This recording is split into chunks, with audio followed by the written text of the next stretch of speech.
안녕하세요. 영원의 숨사 바람의 파이터 급시우입니다. 7조 2천억 달러 MMF 어디로 흘러갈까 2탄입니다. 제가 왜 이 고민을 하냐면 미국의 M2 강의에 통화는 22조 달러를 넘고 있고 미국 정부의 부채는 37조 달러를 넘어섰고 한 해 재정적자는 1조 8천억 달러, 채권 이자만 거의 1조 달러입니다.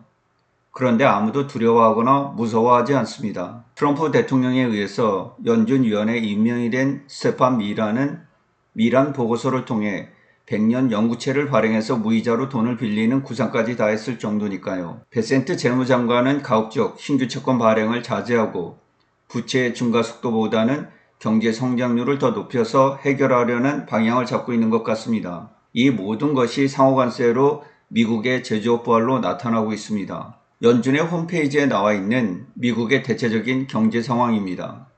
기준금리는 하단이 4.25%에서 상단이 4.5%, 그리고 개인 소비 지출은 전년 대비 2.6%, 실업률은 4.3%, 경제 성장률은 플러스 3.3%입니다.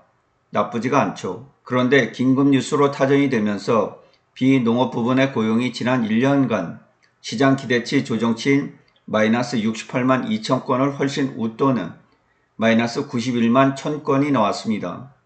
실질적으로 고용시장이 좋지를 않은 것이죠. 경제 성장률도 나쁘지 않고 현 주가도 역사적 신고가를 기록하고 있고 암호화폐 비트코인을 필두로 천정부지로 가격이 오르고 있는 상황이에요. 문제는 시중의 유동성 M2가 크게 늘어나서 22조 달러를 넘고 있는데 제한적인 연준의 기준금리 인하를 시장이 반영을 하고 있습니다. 9월 17일 날 연준회의가 열리는데 0.25% 인하 확률이 91.7%, 0.5%, 비컷 인하 기대감도 8.3%나 나오고 있습니다. 시중에 유동성이 많은데 금리까지 내려서 유동성을 더욱 폭증시키게 되면 자산의 버블 현상이 나타날 수 있는 위험이 존재합니다. 현재 MMF에는 7조 2천억 달러가 투자되고 있는데 MMF는 연준의 영내포 금리보다 약간 높은 단기 국채와 더 높은 금리를 제공하는 기업 어음이나 양도성 예금 증서,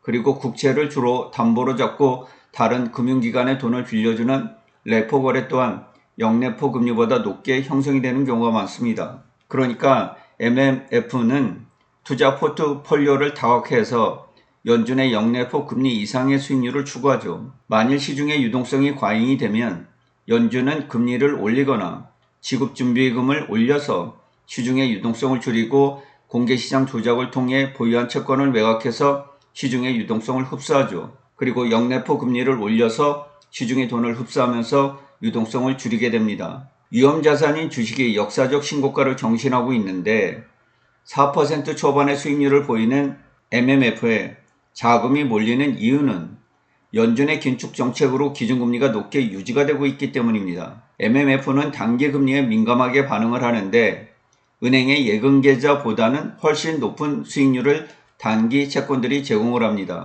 1년 이하의 단기 채권들을 보면 채권 수익률이 4% 초반에서 1년짜리가 3.689%를 보이고 있습니다. 3개월 이내는 모두 4%가 넘어요. 영내포 금리도 4.25%입니다. 영내포 금리는 단기 시장 금리의 최하단 역할을 하죠. MMF는 영내포 금리 이상의 수익률을 내기 때문에 투자자들에게 매력적으로 다가서게 됩니다. 여기에 모든 투자자들은 아니지만 경제적인 불확실성과 2023년 초에 실리콘밸리 은행 포함 일부 지역은행의 파산 사태를 겪은 후에 기관 및 개인 투자자들은 은행 예금보다는 MMF를 더 안전하다고 판단을 하면서 대규모의 자금을 이동시켰다고 하죠. 결과론적으로 보면 높은 수익률과 경제적 불확실성에 따른 안전자산 선호 심리가 복합적으로 작용을 하고 있는 상황인데 물론 위험을 무릅쓰고 위험자산에 투자를 하는 투자자들도 많죠. 이럴 경우 기대 수익률이 MMF보다는 훨씬 높겠죠. 7조 2천억 달러에 달하는 MMF 자금이 미국 증시로 흘러들어갈 가능성은 금융시장의 가장 큰 관심사 중의 하나입니다. 많은 전문가들이 대기성 자금, 드라이 파우더라고 부르면서 이 자금이 증시의 다음 랠리를 이끌 잠재적인 동력으로 보고 있다는 점이죠. 만일 연준이 기준금리 인하를 시작하면 높은 금리 수익률 때문에 MMF로 자금이 몰린 것인데 MMF의 수익률은 낮아지게 되죠. 이렇게 되었을 때 투자자들은 더 높은 수익을 찾아서 주식이나 채권 시장으로 자금을 옮길 가능성이 매우 높게 나타나고 있습니다. 만일 경기회복 신호가 뚜렷해지고 주식시장의 변동성이 낮아지고 안정적인 상승세가 지속해서 이어진다고 판단이 되면 MMF에 머물던 자금이 점진적으로 주식시장으로 유입될 수 있는 요인들은 있습니다. 금리가 낮아진다고 모든 MMF 자금이 증시로 이동하는 것은 아니고요.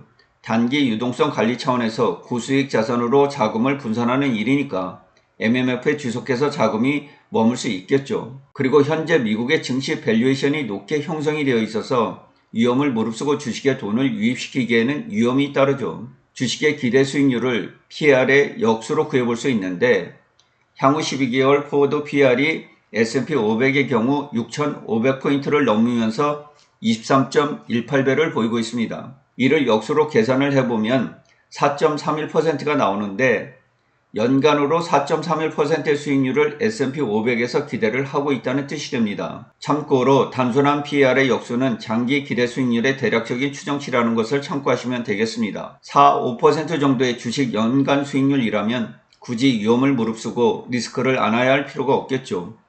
무위험으로 투자를 해도 4.2% 정도의 안전한 수익률이 생기니까요. 현재 S&P 500의 주가가 역사적 신고가를 경신을 해나가고 있는 상황입니다. 미국 증시가 높은 밸류에이션에도 불구하고 사상 최고치를 기록하는 주요한 원인으로는 미래 이익에 대한 강한 기대감과 소수의 M7이라고 하는 대형 기술주에 집중된 시장 상승에 있습니다. 인공지능 혁신을 통해 엔비디아와 마이크로소프트, 애플, 알파벳, 아마존, 메타, 테슬라와 같은 빅테크들이 인공지능 기술을 등에 업고 막대한 이익 성장을 이룰 것으로 예상이 됩니다. 이러한 기업들의 실적 전망이 지속해서 우상향을 하면서 전체 시장의 밸류에이션을 끌어올리고 있는 상황입니다. 2025년 9월 10일 8월 생산자 물가지수가 시장 기대치를 밑돌면서 주식 선물은 오르고 채권 수익률은 하락을 하고 있습니다. 연준의 금리 인상은 마무리가 되었고 현재는 인하 과정이 진행 중에 있습니다. 인플레이션 역시 상호관세에도 불구하고 크게 오르지 않고 안정세를 보이고 있습니다. 미국 경제는 침체 없이 안정적으로 성장을 할 것이라는 기대감이 크게 형성되어 있습니다. 낙관론이 시장에 퍼져 있는 것이죠. 현재 미국의 증시에는 시장 전체가 골고루 오르는 것이 아니라 소수의 대형 기술주에 집중된 현상이 일어나고 있습니다.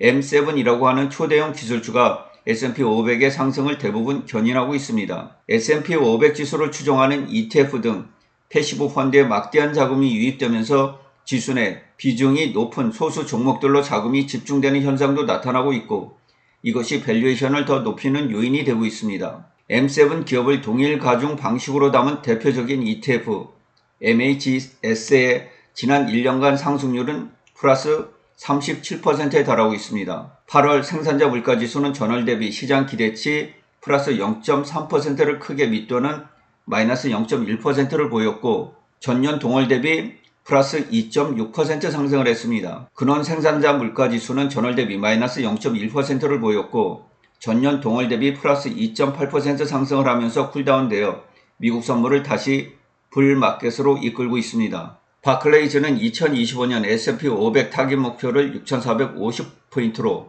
도이치뱅크는 7,000포인트로, 웰스파고는 7,200포인트로 제시를 했습니다. 과연 7조 2천억 달러에 달하는 MMF 자금의 향방은 어디로 흘러갈까요?